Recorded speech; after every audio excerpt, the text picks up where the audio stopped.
Ang paring walang mukha sa Intramuros.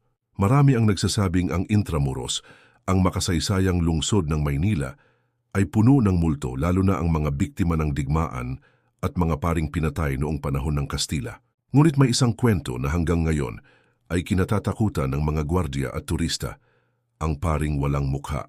Noong 2015, isang estudyanteng si Marco mula sa isang universidad sa Intramuros ang nagpasyang dumaan sa isang madilim na eskinita malapit sa San Agustin Church bandang 10:00 ng gabi. Tahimik ang paligid, maliban sa mga tunog ng kanyang sariling hakbang. Sa gitna ng kanyang paglalakad, napansin niyang may isang lalaking nakasutana na nakatayo sa may lumang arko. Tila isang pari nakayuko at nagdarasal. Na-curious si Marco kaya lumapit siya. "Padre, gabi na po, kayo lang po ba rito?" tanong niya. Dahan-dahang tumingala ang pari. Doon niya nakita ang isang nakakatakot na tanawin. Walang mukha ang pari. Isang itim na guwang lamang ang nasa lugar ng kanyang mga mata, ilong at bibig. Hindi nakagalaw si Marco. Ngunit bago pa siya makatakbo, biglang lumapit ang pari at bumulong sa isang malamig at basag na tinig. "Ipanalangin mo kami." Saka nawala ang anino ng pari, parang nilamon ng hangin.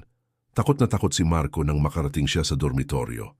Kinabukasan, ikinuwento niya ang nangyari sa isang matandang gwardya na matagal nang nagtatrabaho sa Intramuros. Nang marinig ng gwardya ang kanyang kwento, natigilan ito at sinabing, "Hindi ka na dapat nagtanong." Matagal nang nagpapakita ang paring iyon sa mga naliligaw sa Intramuros. Isa siya sa mga pinatay noong panahon ng Kastila, pugot ang ulo at itinapon ang kanyang bangkay sa ilog. Hanggang ngayon hindi pa rin siya matahimik. Hanggang ngayon. Marami pa ring nagkukwento na nakakita sila ng isang itim na anino ng pari sa San Agustin Church, lalo na kapag kabilugan ng buwan. May mga nagsasabing nakakarinig sila ng bulong sa hangin na parang may humihingi ng dasal. Kung mapadpad ka sa Intramuros paggabi, mag-ingat.